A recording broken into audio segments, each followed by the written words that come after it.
Hey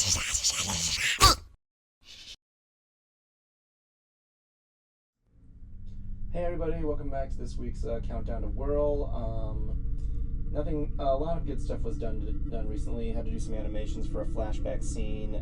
Hopefully I might do that. I might just release the next part soon, and then release the rest of the next Bright Idea part, like after the parts are done. So, yeah, that's all I gotta say there. Thank you for watching. Hey everybody, it's me. I just want to let you know that we're gonna be ending Ant's fifth season a little early this year, just to retune the show a little bit. Our last broadcast will be on December 1st. We apologize that we're not using the usual 12 end of the December thing there, but like I said, there was some stuff. I've been looking back at Ants lately, and there's some things I've really wanted to retune, get and redo. Maybe some new segments that are a better look. I want to try and make things look a little better and more appealing in a way. So yeah, we'll keep you posted on that. I might make an update video when I can. In the meantime, cue the opening.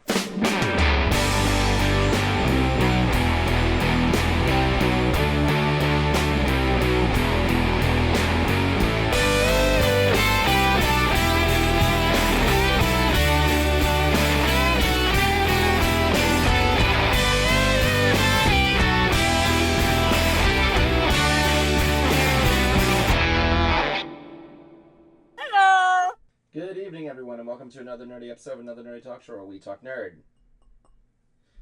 Well, I'm back here. It's been a good. I hope you guys had a good Halloween, a good Guy Fawkes night, good bonfire night, whatever the frick you call it, mischief night. And now we're sitting here at night here to talk nerd and waiting for America to be on fire.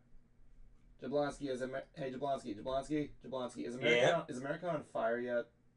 Not yet. Give it a couple days. We'll keep watching. I want to make sure it's good. Anyway, we are a little lax these next couple of weeks.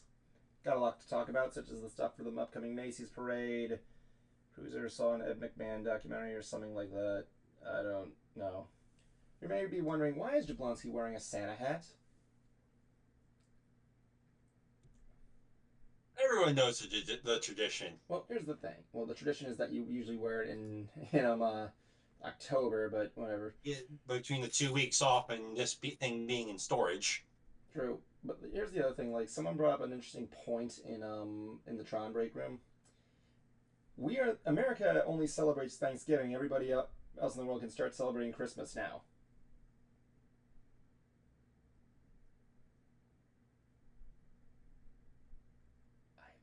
He raised a good point.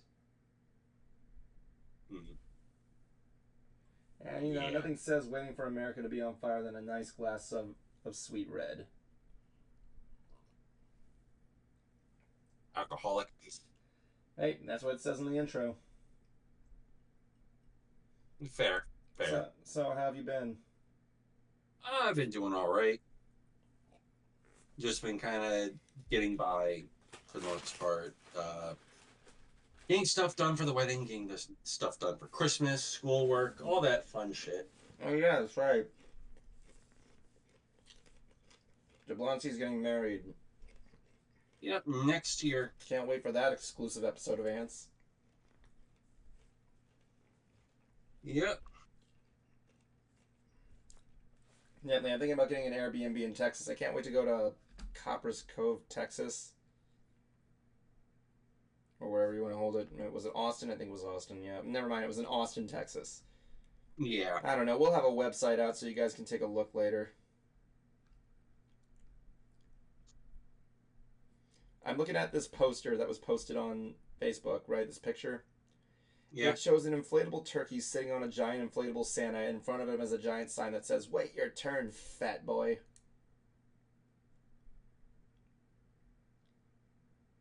Fuck you, I thought it was funny. Yeah. Here's the thing, though, too. And I found this lovely little chart, and I gave it to, and I did a response to your girl about it. My girl? Yeah. Talking about my girl. My girl? So, she was like, well, wait for Thanksgiving. I had to give her the chart. of when we celebrate Christmas and then Thanksgiving. Oh God. So we celebrate Christmas from right after Halloween Uh-huh. to the day before Thanksgiving, and then it's the day before Thanksgiving, and the day after, and it's right back to Christmas.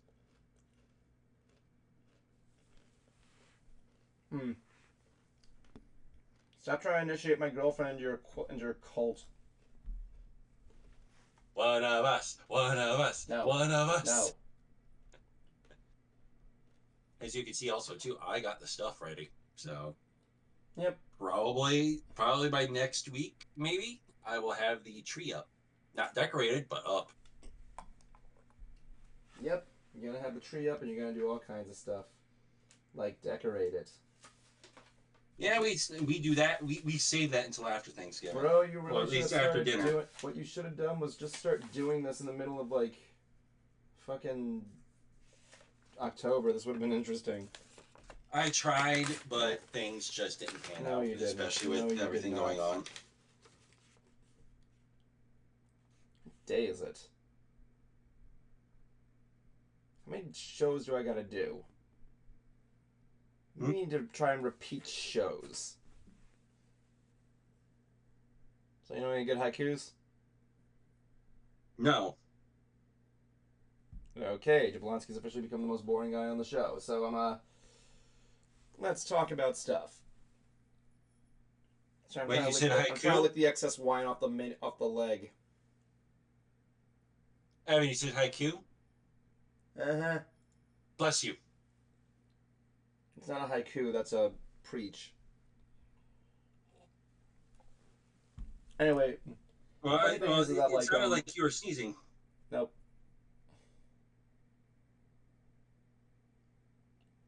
It's like that one Winnie the Pooh joke where he thinks Al's sneezing because he's saying one thing.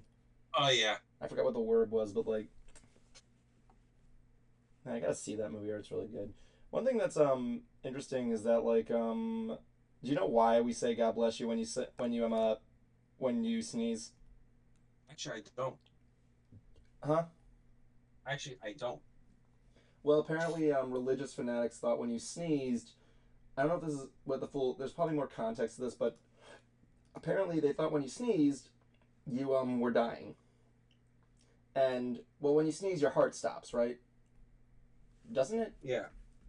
I don't think so. Let me see. Does your heart stop when you sneeze? If it does, it's just no. Your heart doesn't stop when you. Well, yeah. I think the idea is that it says your heart will briefly change, but there was a belief that I think your heart would stop, right?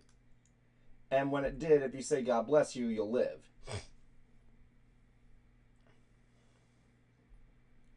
So, Yeah. in the Tron ride, I'm trying to think of a new alternative to when I hear a user sneeze. Because the hard part is I can't say anything regarding users because I'm an ISO. I don't have a user. So, my idea was just to say rectified. Because I don't know if you've ever seen the movie where they're scanning the people that to be on the games or be rectified. I don't know, it's the only thing I got.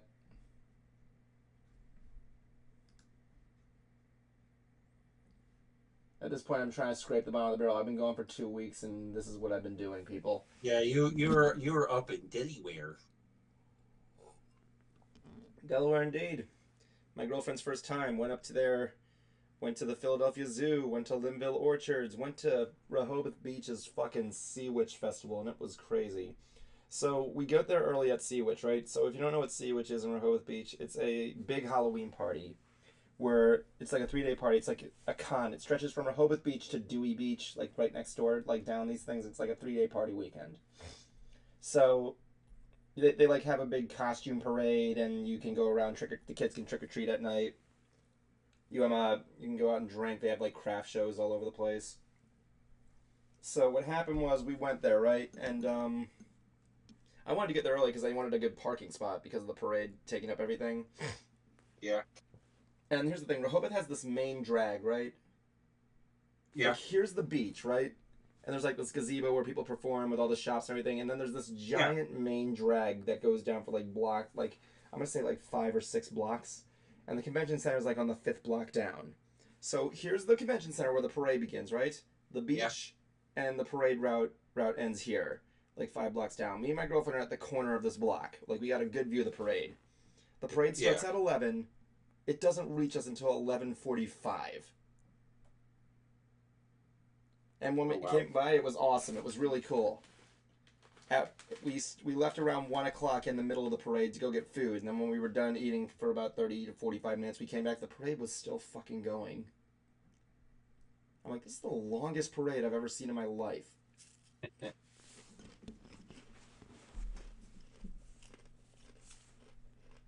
was good. We went around. We had fun. We took pictures. We made vlogs on my Instagram. Yeah, I saw a few of those reels. Instagram.com/ShadedSideStudios, Studios, everybody. And also, your girl decided to rectify something that I've been telling you to do for a while now. Yeah, what? The beaver nuggets. Yes, yes, my girlfriend tried it and nearly went into diabetic shock. I'm not lying. Oh shit, really? Yeah, well, let me put it this way. It made her have like a really bad upset stomach. Because I think it was like too sweet or something. I am so sorry. I did not know that was going to happen. It's okay. We didn't know what they were. Here's the thing. Like, we didn't know what they were. Every single time we kept asking Jablonski, he was like, I'll tell you what they are. They're fucking delicious. And, so no, she didn't go into diabetic shock, but it did give her a bad stomach ache. Yeah. Do you know what the worst part was? What? They were damn delicious. I told you. What was it, like friggin' kettle corn? Yeah, I want to say they're like it's like a kettle cornish kind of thing. I was like, is this like fried, like deep fried batter, caramelized? And it's like these little like cheese doodle-esque things, except it's like fry batter and like it's like caramelized. We didn't know what flavor to get, and I didn't feel like texting you, so we just got the original stuff, and yeah. Yeah, I was gonna say just get the original. Why the fuck why do all the good things that taste good have to be so bad for you? Beats the fuck out of me. But yeah, the doctor. I'll say this much. Yeah. When you guys come down here, there's gonna be a few. I'm trying to think. I know Waco. There's a place. There are a few places to eat there that I want to take you guys to. Oh yeah, there's some good stuff. Me and Annette have been making the website, right? And we've saw some good food places. We should all go fucking axe throwing. I want to see you throw a fucking tomahawk. But no, dude, you and your girlfriend should come over to the Airbnb. We'll sit there, we'll drink, we'll have a good time. I'll put some beer on ice. Oh, I plan on hanging out over there on the days and the times that I'm not fucking doing shit with family. Yeah, and other friends. I'll put some stuff there. I'll cook some beer on ice, man. It'll be a good time. Even if you and me are the only one who drink the beer. Well, you're gonna be. I don't like beer. I'll get liquor. What is it with you fucking idiots and not liking beer? I have weird taste buds. Okay? Beer is the cause and solution of every problem in the world. Who don't like beer, man? I mean, come on. My girlfriend doesn't like beer. You don't like beer. Cruiser doesn't like alcohol in general. I don't know about... Am I going to be the only one drinking beer there? Come on. No, probably my friend Austin will partake. A buddy of mine, Austin, if he shows up. Oh, great. Now I got to get into it. So let me get this straight. You want to come and bring a guy I have never met in my life to a house that I don't even own. Well, the more the merrier. I'm not going to argue with that shit. Like, dude, okay, a lot of friends that I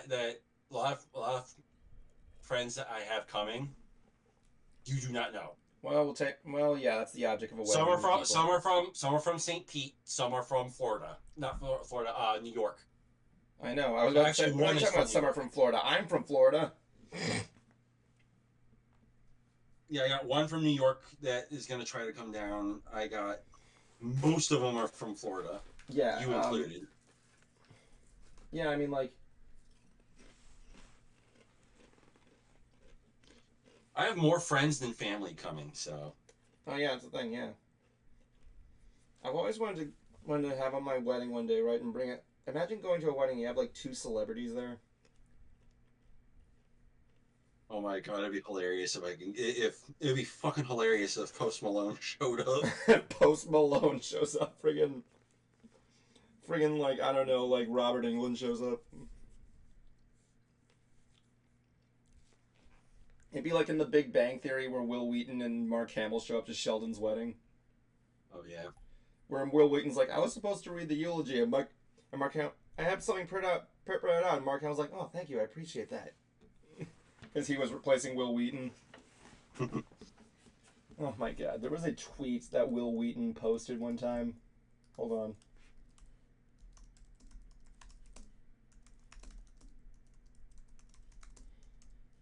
So, there was a tweet he put out, right? Where,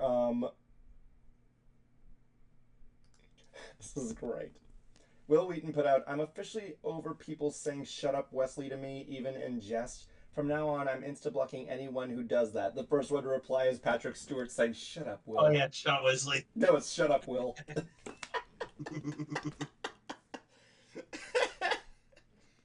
Patrick Stewart, everybody, the best. He's the best. I like how he was able to single-handedly end the Ice Bucket Challenge. Yeah.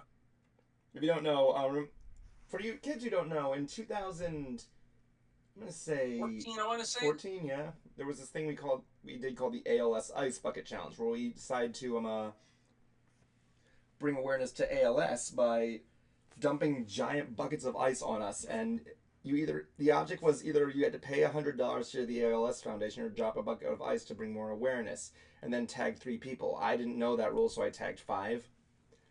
And you can see my ice bucket challenge on my YouTube channel, and everybody was doing it. Celebrities. It was one of those cute challenges. Everybody was doing it. And it was a good thing. I did that. I did the ice bucket challenge, and I donated I think like $10. I tried challenging one of my friends. He's already donated enough to it. He said, I think I donated. I can't remember, but the thing was that celebrities were doing it. Like George Bush did one. Bill Gates did one. Everybody was doing one. It was great. I like how Bill Gates made like an entire ice bucket dumping mechanism just to do it. Yeah. And he's like if I'm gonna do this, I got to do this in an innovative way, like Microsoft. Because I'm Bill Gates, I can do whatever I want. So he builds an entire mechanism that he like welds together and everything. Bill Gates knew what he was doing. There was even one by Vern Troyer that I loved very much, where he just puts an Oreo in his mouth. He's like, "Cookie!" and he gets an entire thing of milk dumped on him. But Patrick Stewart was the best one. It just shows him in his study, sitting there. Next to him is an ice box and a bottle of whiskey and a small shot glass. He pulls out a checkbook, writes down in it his donation to ALS, puts down the thing, takes some ice, just puts it in the cup, dumps whiskey in there, and just like sips. Yeah. He doesn't tag anybody. It's just Patrick Stewart being a dick. Yeah. Patrick Stewart being Patrick Stewart. Is he gay? I don't think so. No, I'm thinking of Ian McKellen. You might be. Yeah, Ian McKellen's gay. I know that because I think he was he was at his wedding. I mean, you've seen the picture of him and McKellen kissing, right? Yeah. I like how that's like a running joke between them. Like one time he was on the he was on the Daily Wired autocorrect finish thing. Yeah. And he said, I think the question was like, who is Patrick Stewart married? He's like, yes, I am married. Everyone knows the love of my life is Sir Ian McKellen. And I like how him and McKellen did one, right? McKellen gets the same one he gets, saying, "Are you knighted?" And he's like, "Yes, we are knighted. We were down there. The queen, she takes a sword. It's the scariest thing you've ever seen, and she taps it on your back. And I'm thinking, like, please don't kill me." And the funny part is, McKellen says the same thing Stuart does. Apparently, everybody was afraid of the queen brandishing a sword. Yeah. Unlike everybody, but he was afraid to shoot her behind the wheel of a car. Like, there's a video of a queen of this guy who was in front of Buckingham Palace, right? Yeah. And he almost gets hit by the queen's limo. Oh yeah, that's right. He's like, "That's the queen! I almost got killed by the queen!" Yeah, Queen Elizabeth. She's like one of those celebrities I'd love to have lunch with. Right up there next to Barack Obama.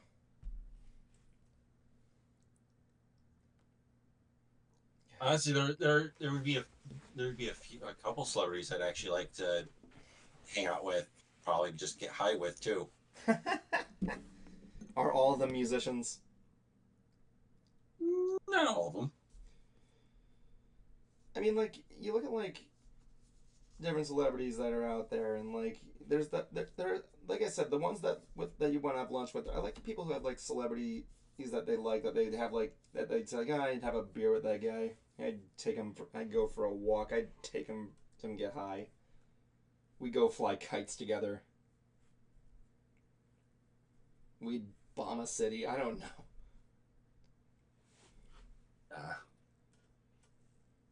I mean, like, come on, who are the 3 celebrities you would like to have a beer with? Let's see. I'd get high with Close enough. Gabriel Iglesias. There's a good one. Willie Nelson. There's a good one. No, you can't get high with Willie Nelson. You have to have a beer with him. And I'm not going to include Post Malone because that's a fucking given. Yeah. And Ryan Reynolds. Ryan Reynolds, you just have a beer with? Nice. I don't know. My list is long, but if I were to choose anybody, it would either be shit.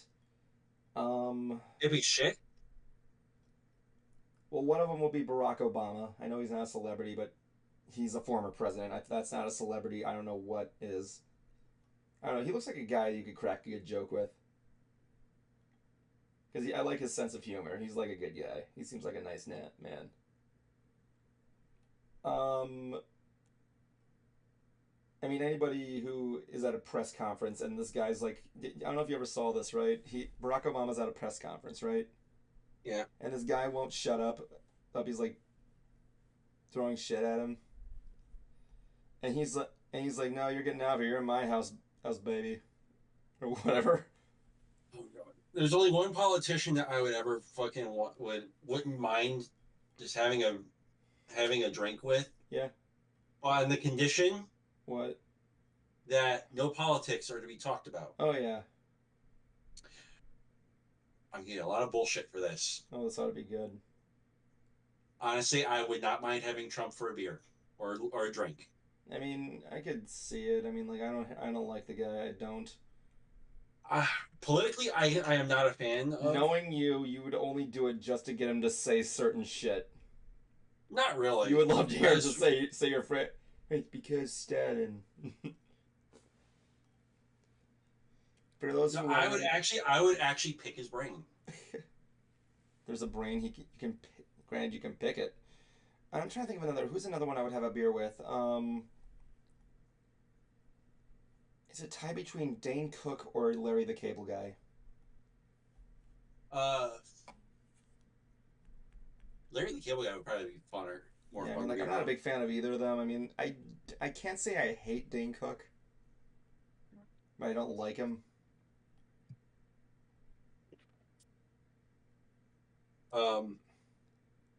Let's see, what other politician?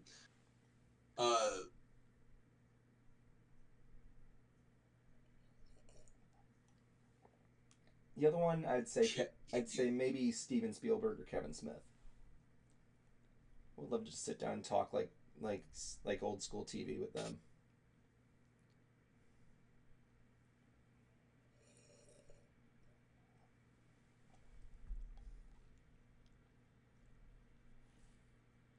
I wouldn't go into think too deep of it, man. Anybody you throw out there's probably gonna cause a lot of hate. Everybody's gonna hate you regardless.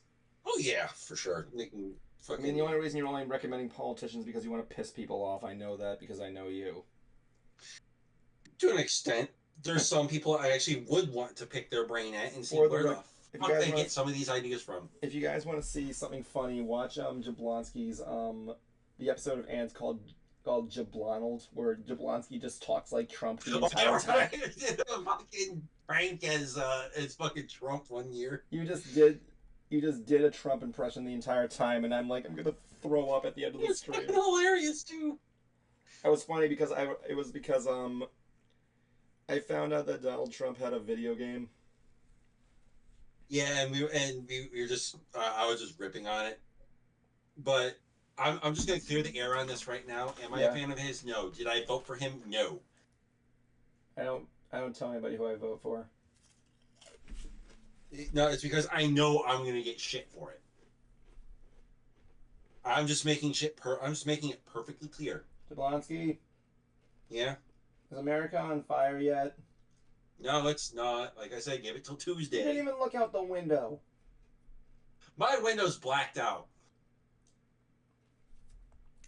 Censorship.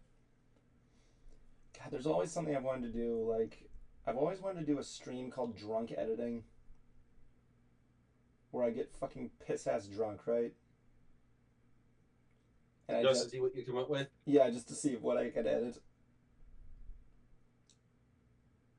Editing while drunk. I think I've seen people, like, edit photos while drunk. But that's the thing. Let me tell you a little secret here, okay? I am madly afraid to get drunk. I have never been drunk in my life. I've never been, like, piss-ass drunk. I crossfaded like twice in my life. Well, I don't want to be like piss-ass drunk that I crossfade out. I just want to be like that guy. It's like, ah. No. Do you know what crossfading is? That's where you like blurred, right? No, that is when you're high and drunk at the same time. I know. I've done it twice. Oh, cool. Tell me the fine details, Mr. Grinch. I would, but the hard drive is non-existent. No, you're going to describe it. No. You're not going to give me hard drive bullshit. You're going to describe it. Tell us a story, Mr. Grinch. MetroCon. This happened. So... Not surprised. Yeah. Hung out with a few friends.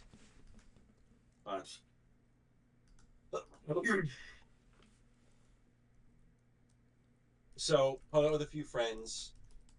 I was just hanging out, and one thing led to another. And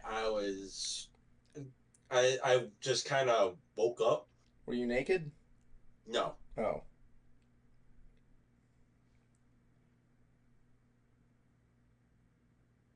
I like how that shut you up.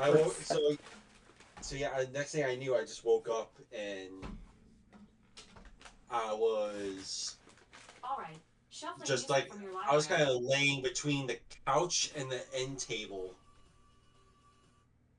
Sorry, you activated my Siri. I was in between the couch and the end table. Not like in between that little space. I mean like as a bridge between the two. Mm-hmm. My back was in so much pain the first time around. Second time around... Was there blood? No, there wasn't. Oh, thank God. I asked my buddies what happened, and they were like, it was like kind of really just spaced out. You just kind of went, and then just went. That's how I'd actually picture you, like just sitting on the couch, kind of like this, like friggin' paranoid as shit. With getting high, no, actually, I sleep. There is no like. That's what you do. Like some people are like drunk, are like crazy drunks. Other people are like friggin' like spaced high or anything like that. I mean, like you ever see I a movie sort of space out. like when you look at like Reefer Madness and you realize, ah, drunk will make you frickin' blitzed as crazy and psychotic, and I'm like, no, all you'll do is just sit on the couch and just watch TV. Yeah. When I was, let's see, there was there was a point in time where I was going through some shit. Mm-hmm. I was having a panic episode. I want to say I was manic as well, Yeah, and I was with my family. that was the thing. Like with being high, it's like you're either two types of high. You're silent and paranoid, or you're panicking like crazy. Unlike No, unlike drunk, where you're this like wasn't either even me happy being or bad. high. This wasn't even me being high. Yeah, This was me just being you. yeah, because brain is fucking insane. Oh yeah. Yeah. My family they had they grabbed some they grabbed some edibles. Nice. They passed me one over. It's like, you are not leaving this house until you take one. Best family ever. No, because they were worried. So I took it. They drove me home, What the? and the feeling from that. Okay, so you know that special effect where it's like, where say my hand moves and you see the images of my hand while it's from the path it was moving Hold from. on a second, Jablonski. Apparently my screen somehow took over yours. They're now seeing two Okay. of me. Sorry, guys. Okay, you're back. Okay, we are back. Awesome. So what was it? Okay, so you know that effect of, like, say with me moving my arm with those like past, you get like a past image of your arm, of like of whatever was moving from one point A to B. Yeah, it's kind of like the drag effect kind of deal, Yeah, something like that. like the slow motion That's what it effect. felt. Take that as a feeling. It's like I moved my arm around and it felt like it's still from here kind of climbing up. Wow, did you see anything? No, I didn't. God, you didn't see like the big pink elephant or anything like that? No, I was told, take it. They took me home Yeah. and I went to bed. Yep, seems about right. I slept so damn hard. How many days? How many hours? How many years? I want to say I got home I fell asleep at around 10. I didn't wake up until I slept maybe like a good 12 hours. Yikes. That seems. Oh, that's not too bad. No, because I was like fucking just going absolutely damn nuts, and my brain just needed to shut off. How'd you feel after you woke up? Groggy, but a lot better. A lot more level headed. I remember I was at my mom's place, right? Yeah. And we were talking about marijuana stories, right? Yeah. And I was telling them like, yeah, I've never done marijuana in my life. I've never done weed or anything.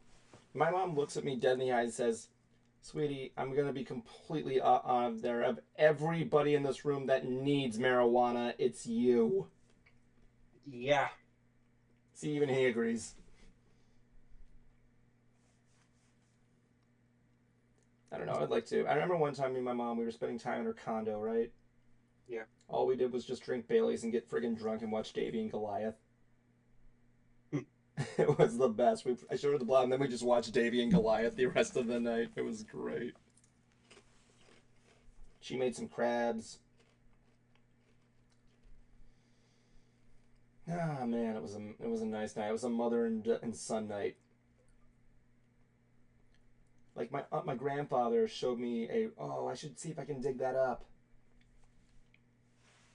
My grandfather sent me a recipe, right? Yeah. Of how to make homemade Baileys.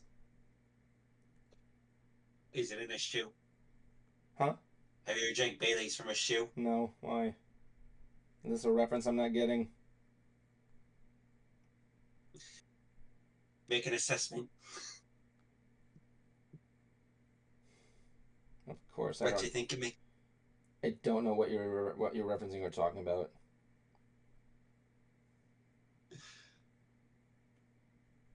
You've never heard of Weird Greg? No, I've never heard of Weird Greg. Oh my fucking god. Because, you know, I'm an idiot. Oh, I lost the recipe. Fuck. But, like, yeah, I gotta look that up, saying, like, how do you make that Bailey's? You gotta show me how to do it.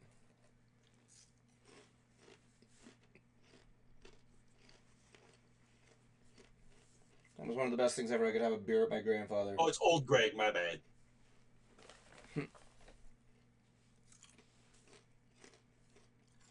You know what? Fuck it. Wait, where's Cruiser? I don't know, where is Cruiser?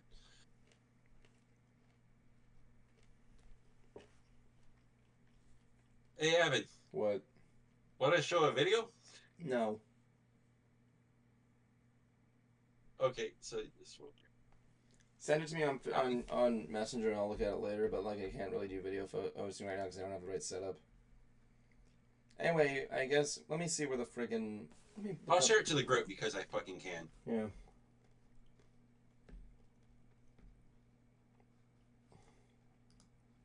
Let me just go into the SSS group chat here.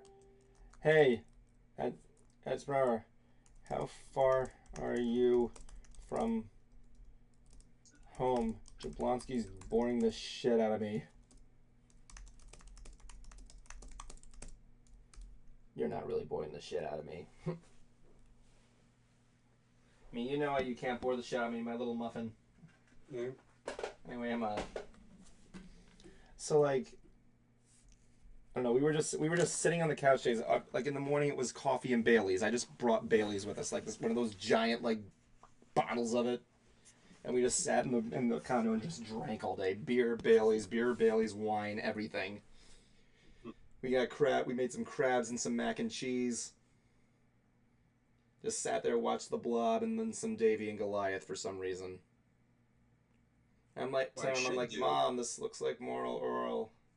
He's like, what the fuck is that? I'm like, I don't know. Okay, so what You I are should do would sewing. be yes, I am. It's a Christmas gift. For my mama. Yep. Because fuck it, I'm broke. I hear you. Yeah.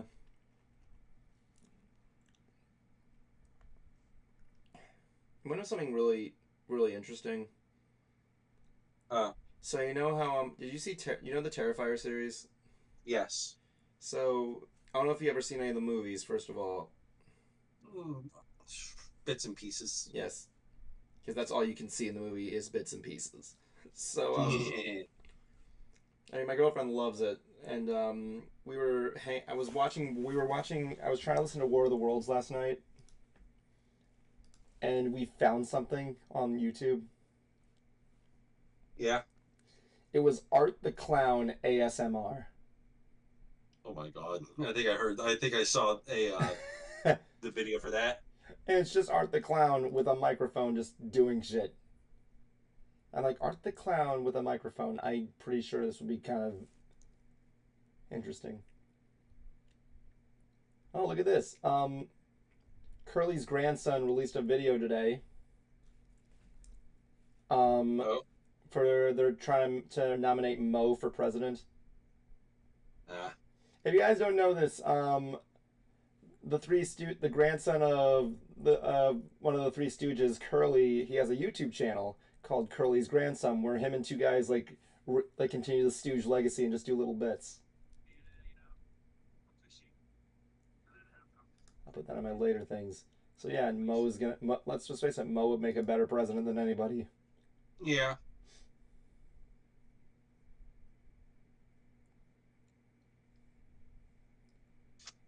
Yeah. Yeah, there's a bunch of things we're probably gonna end up doing for when you guys come down here. Oh yeah, we're gonna be doing a lot of crazy shit. Yeah. Gonna be eating some pizza. We're gonna have I have to make my burgers. Yeah, we're gonna have a burger competition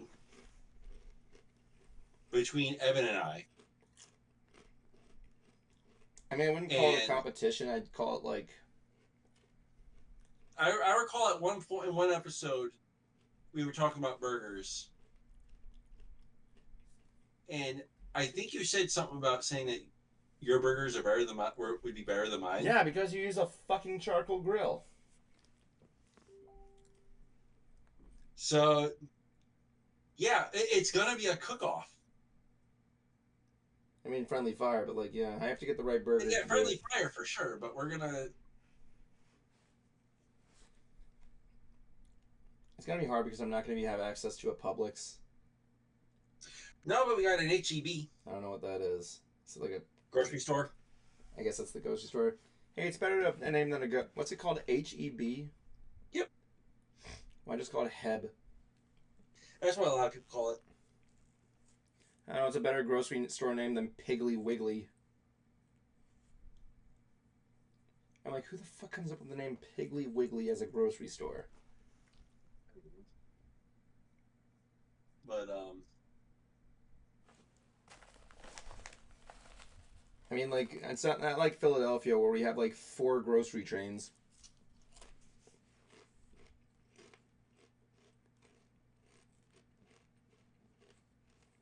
And Wawa. yeah, we don't have a Wawa here. I know you don't because you guys are fucking weird. I know. Texas pissing people off as usual. When the fuck is Cruiser will be here in 5 minutes, and that's good because I want to talk about the goddamn Macy's parade floats. Yes, because we got some good ones. Yep. I want to see a float in a balloon that I want to fuck. I mean, I don't kink shame. What, you never did balloon sex? Good, because neither have I. Like, I remember this one time, right? We were at a, it was me and Bruce. You know what, maybe I shouldn't tell the story without his consent, but, like, I'll just let you guys leave that to your imagination. But, basically someone asked him if he did any certain creations. He mentioned one, and they're like, and as soon as he mentions the name and goes to another one, the guy's like, whoa, whoa, whoa, with a name like that, you can't just brush past that. What?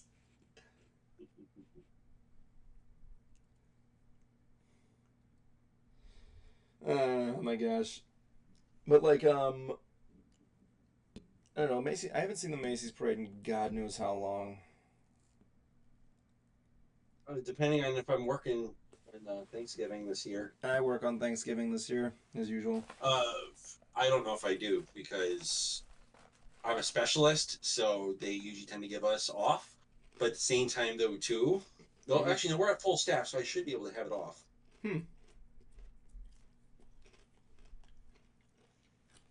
So apparently some lost media was found yesterday. Ooh. And it's really dumb that this is the case. Apparently, the pilot episode of Fanboy and Chum Chum was found. Yeah. I didn't see it yet, but apparently that was found yesterday and it became like a big deal. Oh, also, too, the Catholic Church is getting into anime now. What? So, they made a anime girl. What? Yeah, named Lou. Let me look this up. I'm sorry. What? Okay, so you've probably seen her. It's a little girl with a yellow raincoat. Oh yeah, her, yeah. Yeah, the Catholic Church made that. Well, it's adorable. It is. What does it do?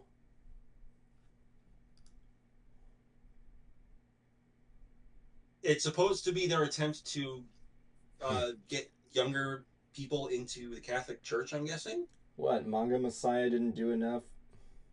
No. Did you ever read that, Manga Messiah? Is it the manga version of the Bible? No, it's like the manga-fied version of the life of Jesus Christ. And I'm not gonna I lie. thought that was JoJo Steel Ball Run. No, it's not. It's like literally the life of Jesus Christ, but it's like manga-fied, and it's actually really not too bad. I kept it. I thought it was good. I think she looks adorable. She does. It's like a little blue-haired Coraline.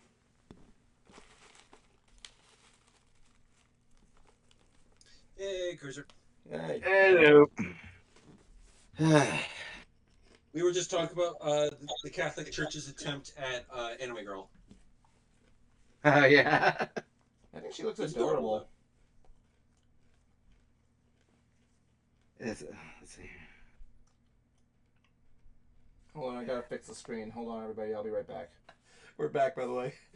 I kind of like it when kids' characters are able to be like outside of their shows and just kind of cut loose a little bit. Oh yeah. Oh, yeah. It's always fun to see. Like, I'll never forget too when one Nickelodeon show that I loved when I was a kid was Cousin Skeeter.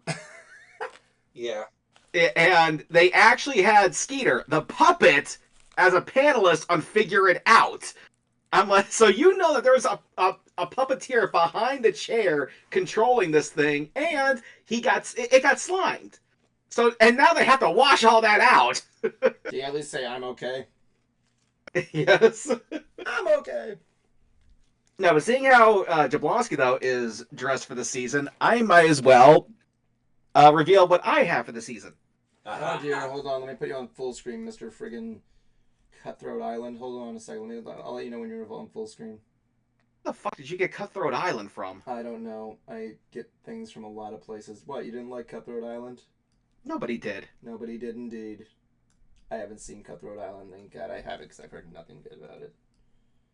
What was that? Was that a pirate movie? I can't remember. Yes. Did you see it? I took your balls. What? I took your balls. That was one of the lines from the movie. Is it really? Oh my god. Mm-hmm. Now I'm just reminded of Don Dan. And motherfuckers, if you like anime, watch Don Dan. Okay, Cruiser, you're up. Yes, I ordered a package here today. And I gotta say, I didn't think this was gonna come on Sunday. So, I'm not that I'm complaining. Yeah, I'm not. Mm-hmm. But it is the season. And that better be inside the panel flap here. 'Tis the season to be Jari. Holiday season. Nice. Yeah, Wait, who is that? Jimmy Fallon. Oh, Jimmy Jimmy Fallon. Yeah, with a bunch of his friends. I Which, didn't think I was a Fallon fan. When he's not being a tool and he can actually have a chance to be funny, yeah, he's funny. And Yeah. plus, not to mention, this is a Christmas album. I don't know if you ever heard of it. I'm sorry, go on. You can explain. I'll explain later. Sorry. And I didn't think this was going to ship. I thought it actually said that the estimated shipping day was going to be on the... Oh, this is the cool thing about it. Okay, watch this. Here we go. Evan? Yeah. Oh, That's actually pretty cool. All I need to do is sing. Hmm. I loaded that guy in a ride once. Let's see here. And you guys know me. Oh, is it? Wait, look at that autograph, dude. Look at it carefully. Yes, it's time to observe. And I am not seeing the dots of death. So it is an actual one. Yes! Take note, Jelly Roll! You should probably make sure just to compare it to other autographs, but yeah. Dude, you got How many more Fallon's hate autograph, comments did man. that video get anyway? It's actually up to 2,600. How many more hate comments did we get? There's a few. There's a few. But a lot of people, for those who don't know, Jablonski and I did a pre-order for Jelly Roll's new album, which came with a signed insert. And he actually signed. He uploaded videos of him signing these inserts to his social media pages. So Jablonski and I jumped all over the opportunity. And then we get them and find out that they are auto-penned. And what that is that's a machine that actually writes the signature for the person. And the way you can tell they're auto-pen is that if you notice, there's a dot at the very beginning and end of the signature. This is from the pen coming down and staying put for just a fraction of a second as it writes the signature, stops, stays put again, and then lifts up. And the autograph collecting forums that Evan and I are members of, we all posted these, like, yeah, they're auto pen, they're not real. I mean, I And didn't this get really- one. I didn't get one. I'm not a big fan of Jelly Roll. Yeah, and when I actually sent Evan the video, just to touch up a little bit, he sent it back and named the file. I was never a fan of Jelly Roll. Yeah, that's what I did. So that really bothered us because, for one, the guy is, a devout Christian. So this was pretty unchristian thing to do there, Jason. Not doing a real autograph. And he's just, built this brand of himself being this very kind and charitable person, and then this happens. And as Jablonski pointed out in the video, yeah, it is possible that this was something that the merchandise company did or the management company did. And I was actually sending it to different, media sources, independent ones, obviously, to see if maybe they might be interested in the story. And didn't hear back from anybody except for one, which, hopefully we'll hear something soon from him. Definitely be keeping everyone posted, because this really bummed us out. Because, I saw the guy at Welcome to Rockville, and he put on a spectacular performance. The whole reason I even got into Jelly Roll is because of Jablonski. May I got into Jelly Roll with Son of a Sinner. May I make a suggestion? If you guys want to check out the video, it's on shadedsightstudios.com. I added it just recently. You can see the video there for all of their feelings and everything there, lest we ruin the surprises. Mm-hmm. And this is actually a nice colored vinyl. Oh, it's nice. What is that? Ooh, Blue? that's pretty. Yeah, like It's snow white and blue. blue. Nice. Yeah. That is good. I gotta admit, Mr. Fallon, this is actually a very nice packaging. Yeah, there's a joke I have with Jimmy Fallon that I always do. Like, if I ever have to watch someone, like, I think it was like a wrestling joke I made, and like watching wrestlers pretend to fight is like watching Jimmy Fallon pretend to be a talk show host. I think I stole that from Brad Jones. It actually comes out with little pop-out stands too. Yeah, like little punch-out. Oh, the little chipmunks. Yeah, and even little Christmas decals. Dude, you're gonna be putting Jimmy Fallon all over your windows, man. I gotta give you props here to Mr. Fallon. Okay, this was a very nice package setup. He seems like a chill dude. Like I said, I loaded the guy in a ride. I can confirm he is a nice guy. What do you mean you loaded the guy? Okay, so I never told you this story. No. Okay, so I was at the buzz ride, right? I was doing the buzz ride, and I was doing the position of load 2. My job is literally just to close doors. You've seen the position, Cruiser. Yeah. And this guy named Terry, he's like, dude, Jimmy Fallon just got loaded in the back. And I'm like, dude, would you like to say that a little louder so that he can not get some privacy? Because we're not supposed to out him out. You know what I'm saying? Yeah. So no one's being let on because they were letting him in, and nobody recognized him. Thank God, because I did not want to deal with a loud crowd. So his family's there, and I'm trying to be in character. I want to give him a nice time. First of all, Jimmy Fallon looks like Seth MacFarlane if he was a shark. I can see that. And what happens is, I'm saying things on good luck, Space Rangers. Good luck, Space Rangers. He's like, hey, thank you very much. Good luck to you. Have a good day. So he was a cool dude. He was really chill. But the other thing too is my parents and my aunt and uncle, they definitely grew up watching The Tonight Show. At least when they became an adult, but I never really heard them talk much about it. But then I take them on the Race to New York ride, starring Jimmy Fallon at Universal. And that's when they became very talkative. Because now we're actually going through the queue, and now they're stopping and watching, taking a look at all the museum pieces and the artifacts of the Tonight Show's legacy. And my dad was talking about Jay Leno. I was like, yeah, everyone loves Jay Leno, but I gotta say, I didn't prefer him.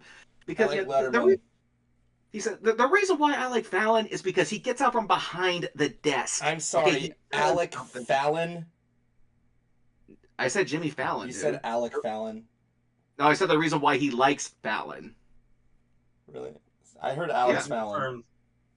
He said the reason why I like Fallon is because he cuts out from behind the desk and does something. And my Uncle Dick was going through it and just like really kind of taking on all the artifacts, and it's like, wow, that was like he enjoyed the ride. Now he's reminiscing. He's checking out the all the display pieces, and I was telling him how everything from in this ride, like right down to the ties that the ride attendants were wearing, came from the Tonight Show, and they got such a big kick out of that.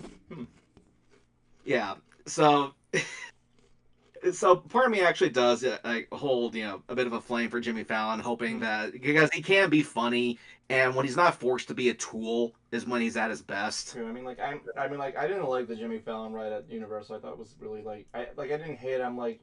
But I went on, I'm like, this is stupid. But I didn't hate it. I just thought it was I do get the criticisms, the fact that it's a screen-based ride in a park that has too many. Yeah. And yeah, I'll give them that, but I will say it is one of the better ones. Especially, it's better than the Minion, that new Minion ride. Correction, it's what we wanted the new Minion ride to be. I'll give it that.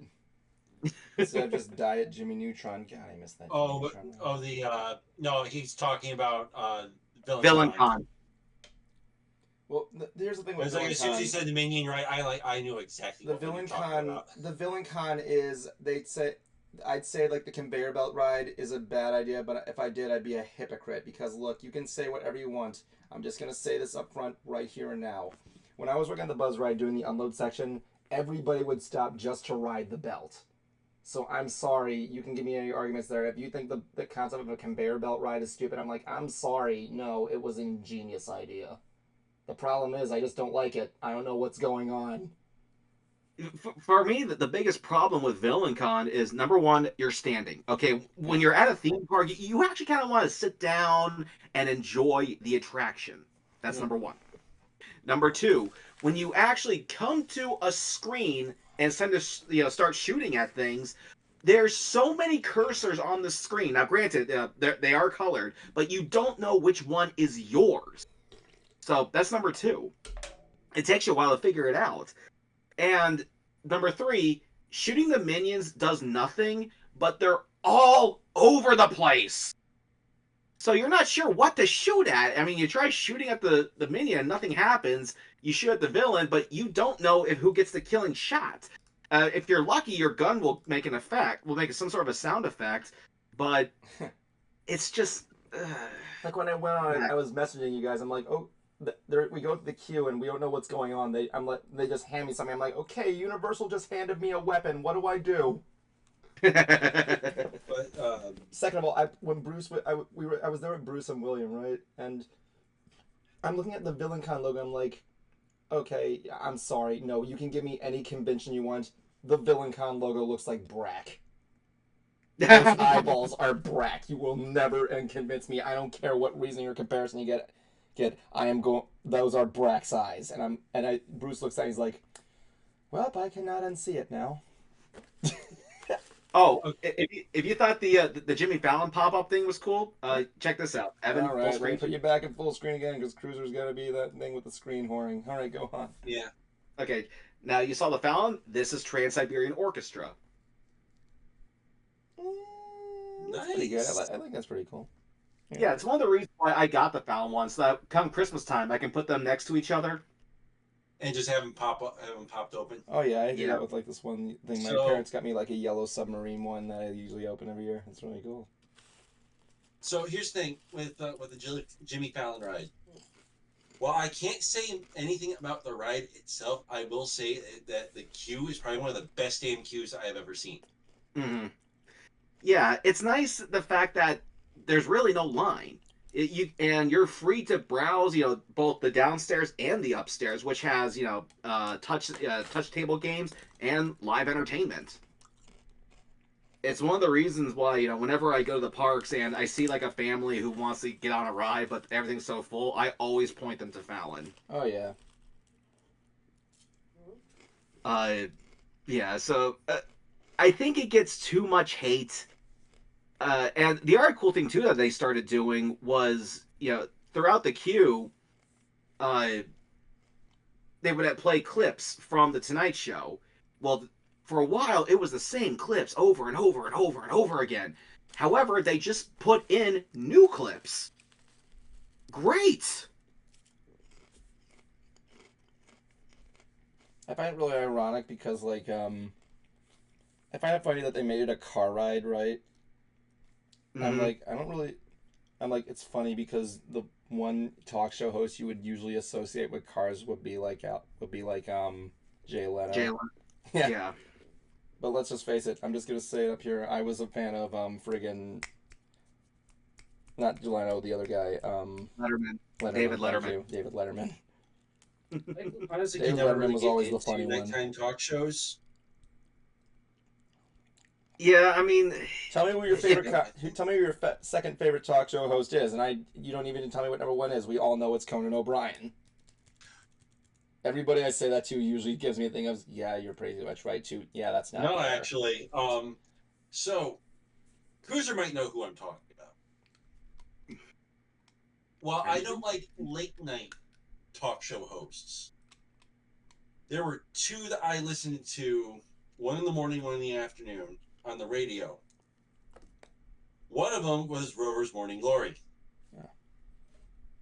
There's that chuckle. He knows who I'm talking about.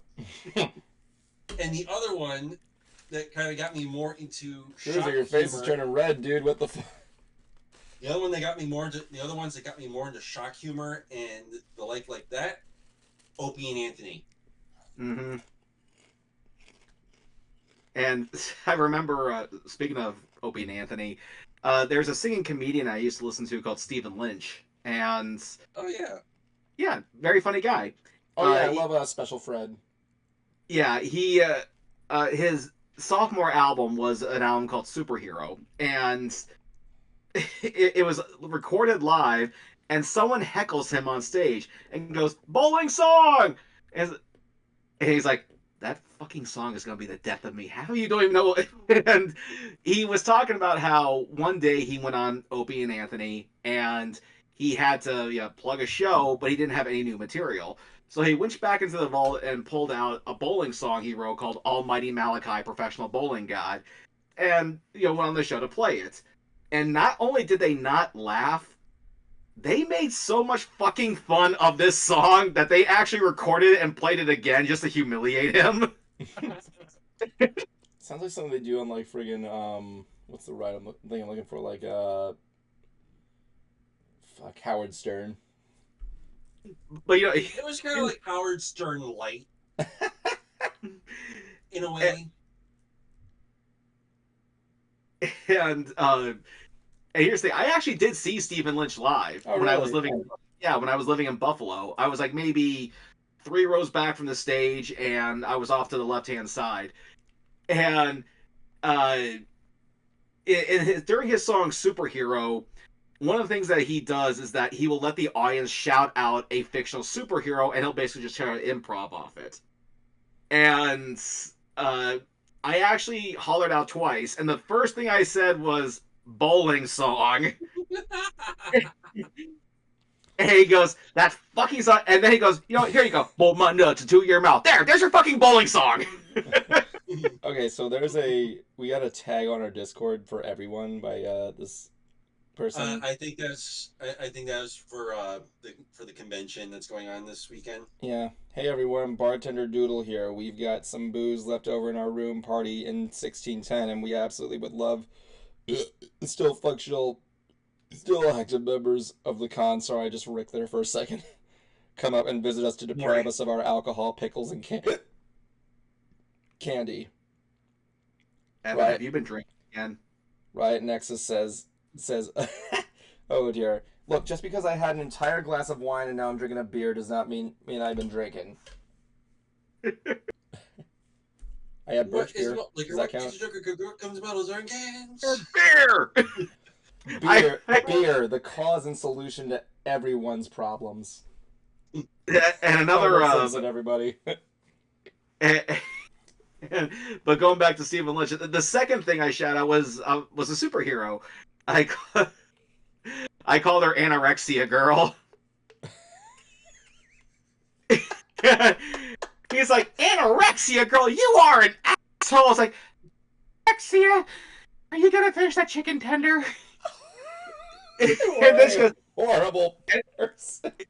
and then, Oh, but then, hold on, it gets better. It gets better. It's like, I can't handle this. You're gonna face my right hand chick, bulimia chick. Stop.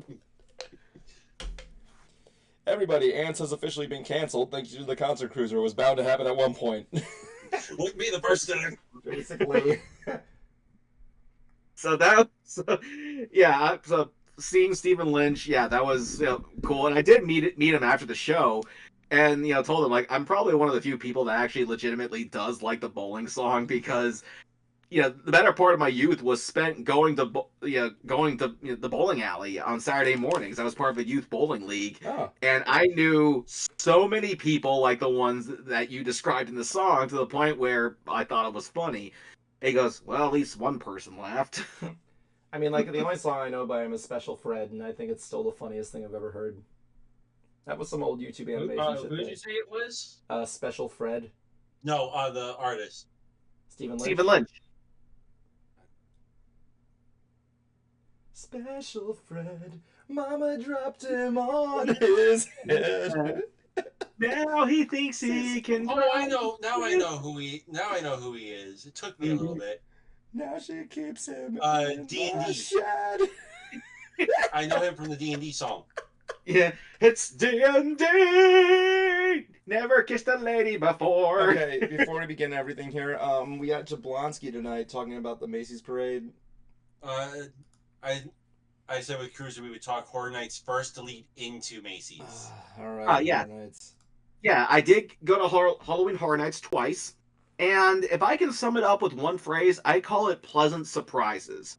Because the original houses, the ones that are not based off popular IPs, really brought it this year. We did this one called Goblin Feast that I thought was just going to be a generic house. It was actually one of the more scarier ones. There was a lot of surprises in there. There was a giant animatronics, which is something I'm just glad to see that they brought out this year. We're talking things that are like as tall as me, and I'm 5'8". And there's another one called Slaughter Cinema 2. And this was really cool winks and nods to B movies. Like there's one called Heavy Metal 3D, like off the sci-fi movie Heavy Metal, or Mummy Strippers, like how there was Zombie Strippers with Robert Englund.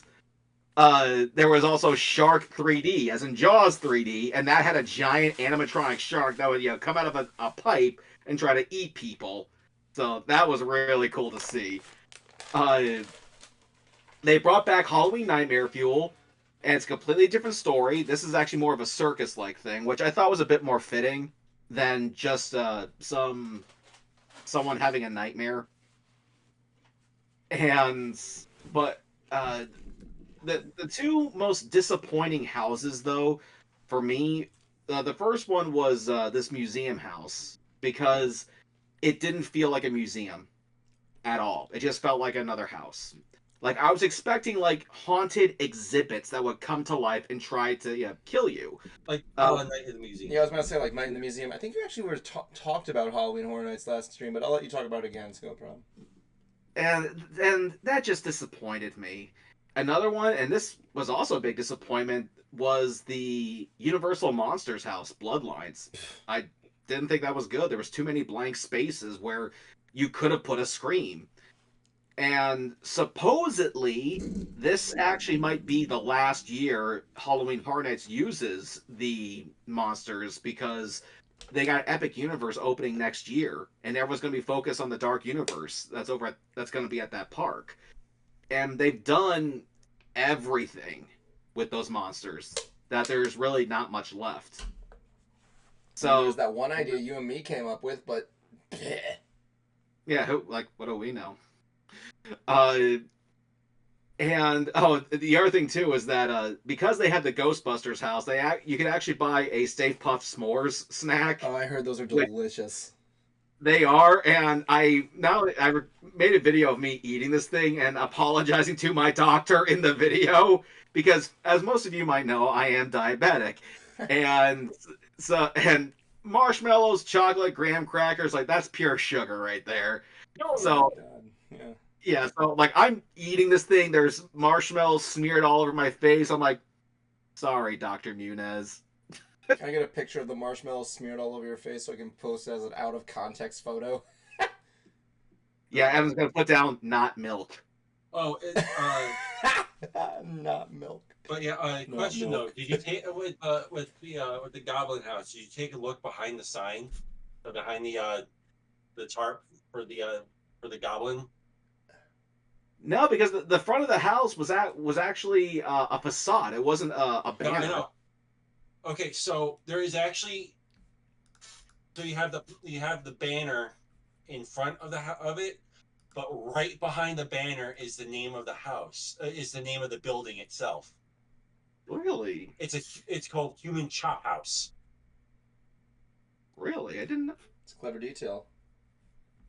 Yeah, so it's like if you were paying attention, you know what you're getting yourself into. Interesting. Yeah. Another one that was surprising was Triplets of Terror because and we always hear of double trouble. Well, here's triple trouble. But the other thing too is that these houses are supposed to tell a story, but I can never figure out what the story is, like at all. To me, they're just go room to room, have get scared, jump back, have fun. But this was the first time where I actually could see the story and follow it. It was a bit short, but at least I can now I have an idea of what to look for when you're going through these houses. Uh, as far as the houses that are based off popular IPs, the Ghostbusters Frozen Empire one, while not scary, it was a spectacle. A lot of cool special effects were in that house. My personal favorite was the proton pack because when you see these things in the movie and they fire these things, it creates a beam of light. Now, obviously, you cannot create that in real life. So what they did is that they actually had LED lights, built into the wall, and they would hold the proton packs up to the wall to make it seem as if it's firing this beam of light. Very creative. I love that. We had animatronics. We had stilt walkers. We had a lot of great fan service in there, like Slimer. He made an appearance. That guy who came out of the painting in the second movie, he made an appearance. Oh, I know who you're talking about. It's like Igor the Vigo, Conqueror. that's it. Ego the Conqueror. My favorite line from that second movie is Biggie, Biggie, Biggie, you have been a very bad monkey. I don't remember shit from that movie, honestly. But the other thing too, I have to admit, this kind of bothered me here. If you've seen the movie Frozen Empire, there's that scene in the beginning where all like ancient New York gets frozen, and and they recreated that room. So when you go in that room, you think it would be cold, but it wasn't. If anything, the room at the very end where they do it again was cold. But the other cool thing though is they actually had the Ecto One from the movie in the house. That was cool. For the Quiet Place house, for me, that was perhaps my favorite out of the IP houses because they somehow muted the house to where you couldn't hear the screams coming from the other rooms. You could only hear what's going on in yours. And they also tried to keep the attendees going through there quiet as well. Not only were the actors in on it, they would jump out and scare you, but they go, and so would the security staff and the people, the attendees. They actually played along, and it made me actually go out and buy the movies. Oh yeah, Quiet I Place saw is clever. I thought it was a clever idea.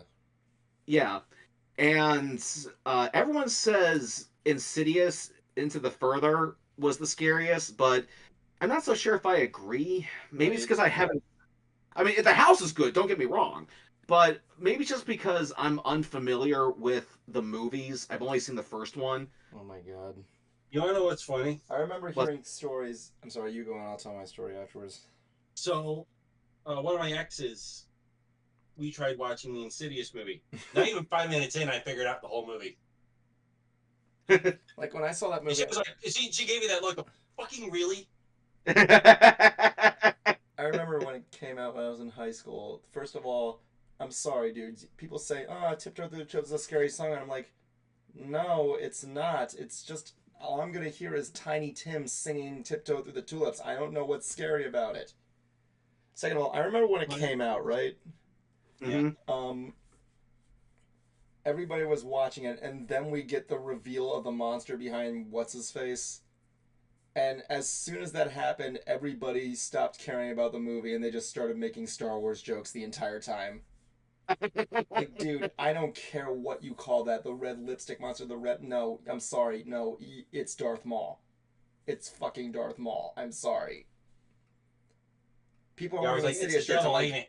help, look, dude, I'm sorry. I don't care. You can give me an argument. I don't care what backstory they give the monster. I don't care what explanation they came up with the design. No, you remade Darth Maul as the villain of the thing. Even the creators I heard at a panel was like, yeah, we don't even know what we were thinking at that point. Heck, people are wearing Insidious shirts ever. I'm like, oh, I like Darth Maul. The shirts, he looks like Darth Maul. I'm sorry. He looks like Darth Maul. The last house was the Monsters of Latin America, which Daniel was very interested in because he's Colombian. And I really liked the setup of this house because the way it was set up is first you kind of see like the Grim Reaper who's kind of welcoming you to the destruction of these monsters. You come up to a painting of one, and the painting turns into the monster, Cool. and then you go through a set of like of what this monster does. Like the very first one eats babies. Yeah, that's pleasant. Yeah, uh and then it goes to the next monster. You see the painting turns into the monster. The monster would jump out and scare you sometimes. So yeah, all in all, I'd say this was actually a pretty good year for Horror Nights. I didn't expect much of it, but I was pleasantly surprised. And then we go from the horrors of Halloween to the floats of Macy's Mayday Parade. Mayday? I'm sorry. The floats of Macy's Mayday? I'm sorry. And you call yourself a fucking American. Is that an American holiday? I don't know. I rest my case that I'm not one, apparently. All right, just give me a second. I'll get to our map. Clean this up for the day. Don't ruin Christmas. One side left of this thing. I need to get a sword. Hold on, I need to get me a sword. What do you guys think? Marine Corps saber or hunting knife? It's almost the Marine's birthday, so Inflatable. True. He makes a good point. I might as well show this off before we begin the Macy's parade. It'll be a quick one, don't worry. So, oh dang, I forgot to switch the screen. So my uncle, a year ago passed away. I inherited some of his items, and one of which was this Marine Corps drill saber. Like really, like pure authentic blade. I used to be in ROTC. He was in the same art school in ROTC unit. So yeah, this sword is amazing. Look at that shit. Right Beautiful. design down there to United States Marine Corps on the blade. Right there. Wow. This Nice. is what the stuff we used to do drill swords with. Like the whole like arc, present arc. It was great stuff. I'm just gonna sit there. The scabbard's a little bit nuts, but yeah, I wanted to show that off. Anyway, yeah, Jablonski's gonna do his traditional John of showing off the Macy's parade. Now show me your Macy's. giggity. So, like every year, when this pops up, I like to talk about the Macy's Thanksgiving Day Parade. Why? Because some of the times they actually come up with some really good floats and balloons, and it's also an American tradition. It is. So on top of it too, it's my autistic fixation at this point. So, anyways, with that, we just got I'm essentially assuming it's the whole lineup because they usually do it like right after Halloween. So I'm gonna go in order of balloons, the balloonicles, the floats, the marching bands, the performers, and whatnot. So we're gonna start with the balloons. So I'm gonna go through the ones that are coming back without any new versions. I'm just gonna speed through. Mm-hmm. We got Beagle Scout Snoopy coming back. Bluey is coming back. Yay. And yes, they're playing Keepy Uppy. Aww. Diary of a Wimpy Kid. Huh. Kung Fu Panda is coming back. Classic. Luffy is coming back. Well, that'd be good. The opening Macy's stars are coming back. They always fucking come back. Oh, yeah, that's like the trope. Their trope. Yeah. It's the turkey and the Santa Claus. Pikachu and Eevee. The Pillsbury Doughboy. Pumpkins, Ronald McDonald. Sinclair's Dino, Smokey the Bear. Snow Crystals, SpongeBob, SquarePants and Gary. Stuart the Minion, and Tiptoe. Now, we got new versions of floats, and we got new, like, brand spanking new ones. Yeah. The brand new ones are Minnie Mouse. Ooh. Elf on a Shelf with one of the animal characters, I'm guessing. Gabby. And this one's they essentially replaced a different character from the same show. They replaced the fucking cop dog from Paw Patrol with Marshall from Paw Patrol. Yeah.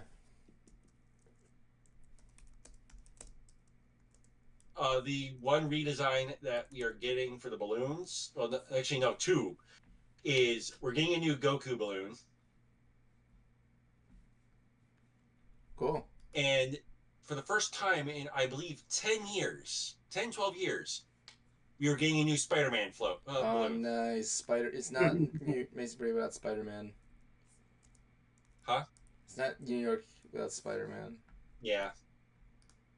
So, moving in the balloonicles. I'm essentially going to be doing the same thing. I'll go with the returning ones first, and then I'll go into the new ones.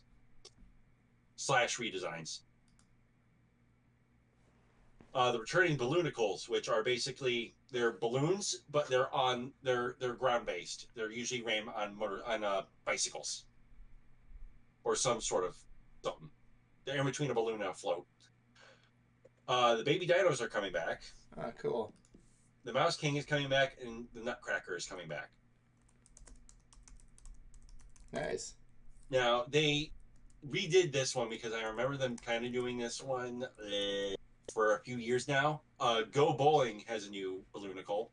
Yeah. Now, the new ones are